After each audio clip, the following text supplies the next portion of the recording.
ನಮಸ್ಕಾರ ಸ್ನೇಹಿತರೆ, ಹಂಪಿಯ ಪ್ರಸನ್ನ ವಿರೂಪಾಕ್ಷ ದೇವಾಲಯದ ವಿಶೇಷಗಳಿಗೆ ತಮಗೆ ಆಧಾರದ ಸ್ವಾಗತ.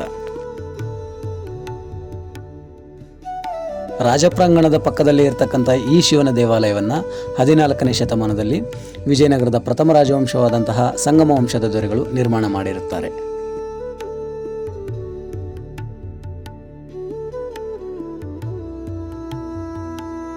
ಸಾವಿರದ 1980ರಲ್ಲಿ ಈ ಪ್ರವೇಶ ದ್ವಾರದ ಆಧಾರದ ಮೇಲೆ ಭಾರತೀಯ ಪುರಾತತ್ವ ಇಲಾಖೆಯು ಈ ಪ್ರದೇಶದಲ್ಲಿ ಉತ್ಖನನ ಕೈಗೊಂಡು 100 ವರ್ಷ ಮಣ್ಣಿನಲ್ಲಿ ಹುದುಗಿ ಹೋಗಿದ್ದಂಥ ಈ ಬೃಹತ್ತಾದಂತಹ ದೇವಾಲಯವನ್ನು ಬೆಳಕಿಗೆ ತಂದಿತ್ತು.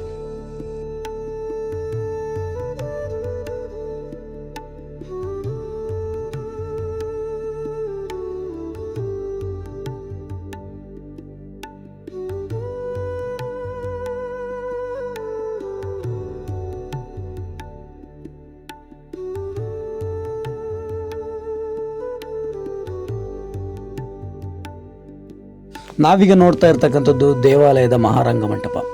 ದೇವಾಲಯವನ್ನು ಯಾಕೆ ಈ ರೀತಿ ತಗ್ಗು ಪ್ರದೇಶದಲ್ಲಿ ನಿರ್ಮಾಣ ಮಾಡಿದ್ರು ಅನ್ನೋ ಪ್ರಶ್ನೆಗೆ ಉತ್ತರ ಇವತ್ತಿಗೂ ಕೂಡ ನಿಗೂಢ. ತುಂಗಭದ್ರಾ ನದಿಯ ಪ್ರವಾಹ ಹೆಚ್ಚಾದಂತೆಲ್ಲ ಈ ದೇವಾಲಯವು ಈ ರೀತಿ ಜಲಾವೃತವಾಗುತ್ತದೆ.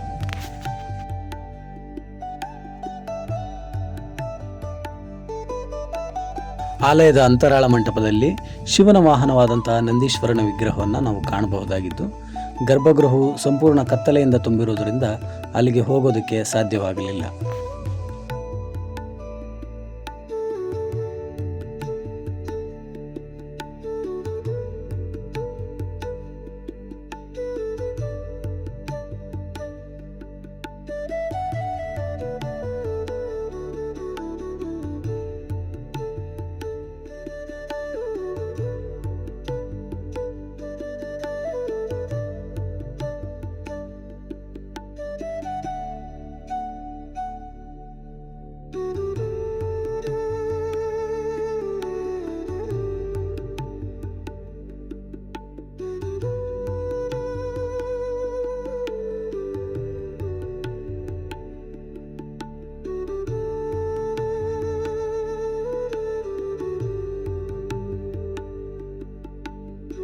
ಆಲಯದ ಈ ಭಾಗದಲ್ಲಿ ಪರಿವಾರ ದೇವತೆಗಳ ಸಣ್ಣ ಸಣ್ಣ ದೇವಾಲಯಗಳನ್ನು ನಾವು ಕಾಣಬಹುದಾಗಿದ್ದು, ಈ ರೀತಿಯ ಕಾಲುವೆಗಳನ್ನು ನೋಡಿದಾಗ ದೇವಾಲಯವನ್ನು ಉದ್ದೇಶಪೂರ್ವಕವಾಗಿ ನೀರಿನಿಂದ ತುಂಬಿಸಲಾಗುತ್ತಿತ್ತಾ ಎಂಬ ಪ್ರಶ್ನೆ ಎದುರಾಗುತ್ತದೆ.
ಭಾರತೀಯ ಪುರಾತತ್ವ ಇಲಾಖೆಯು ಆಲಯವನ್ನು ಸಂರಕ್ಷಿಸಿದ್ದರೂ ಸಹ ಆಲಯಕ್ಕೆ ಮತ್ತಷ್ಟು ನಿರ್ವಹಣೆಯ ಅಗತ್ಯವಿದೆ.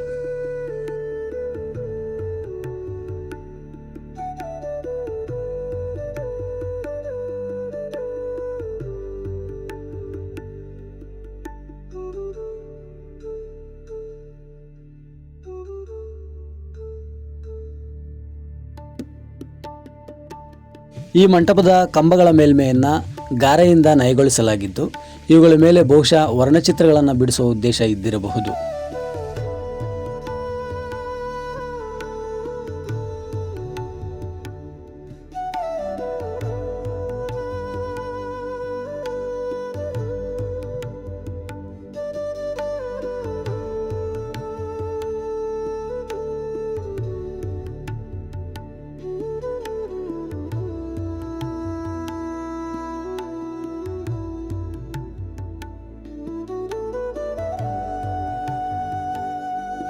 ವಿಜಯನಗರದ ತುಳುವ ಮನೆತನದ ಪ್ರಸಿದ್ಧ ಅರಸನಾದಂಥ ಶ್ರೀಕೃಷ್ಣ ದೇವರಾಯ ತನ್ನ ತಂದೆ ನರಸನಾಯಕ ಹಾಗೂ ತಾಯಿ ನಾಗಲಾಂಬಿಕೆಗೆ ಪುಣ್ಯ ಪ್ರಾಪ್ತಿಯಾಗಲೆಂದು ಈ ದೇವಾಲಯಕ್ಕೆ ಒಂದು ಉತ್ಸವ ಮಂಟಪವನ್ನು ನಿರ್ಮಿಸಿ ಸುತ್ತಲಿನ ಹಲವಾರು ಗ್ರಾಮಗಳನ್ನು ದೇವಾಲಯಕ್ಕೆ ಬಳುವಳಿಯಾಗಿ ನೀಡುತ್ತಾನೆ. ಇದರ ಸಂಪೂರ್ಣ ವಿವರಗಳನ್ನು ಒಳಗೊಂಡಂತಹ ಶಾಸನವನ್ನು ಈ ದೇವಾಲಯದ ಉತ್ಸವ ಮಂಟಪದಲ್ಲಿ ನಾವು ಇವತ್ತಿಗೂ ಕೂಡ ಕಾಣಬಹುದಾಗಿದೆ.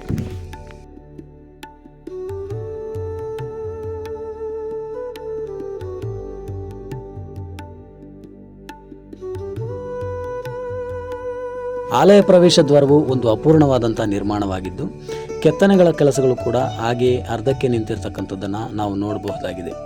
ಪ್ರವೇಶ ದ್ವಾರದ ಮೇಲೆ ಯಾವುದೇ ರೀತಿಯಾದಂತಹ ಶಿಖರದ ನಿರ್ಮಾಣ ಕೂಡ ನಡೆದೇ ಇರತಕ್ಕಂಥದ್ದು ಇದು ಒಂದು ಅಪೂರ್ಣ ನಿರ್ಮಾಣ ಎನ್ನುವುದಕ್ಕೆ ಸಾಕ್ಷಿ.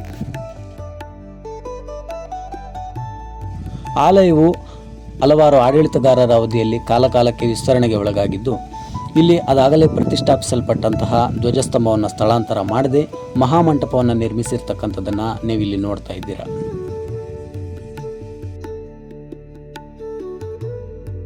ದೇವಾಲಯದ 300 ಮೀಟರ್ ದೂರದಲ್ಲಿ ನಮಗೆ ಒಂದು ಪುಷ್ಕರಣಿಯು ಕಂಡುಬರುತ್ತದೆ. ಇದು ಬಹುಶಃ ಇದೇ ಪ್ರಸನ್ನ ವಿರೂಪಾಕ್ಷ ದೇವಾಲಯದ ಪುಷ್ಕರಣಿ ಆಗಿದ್ದಿರಬಹುದು.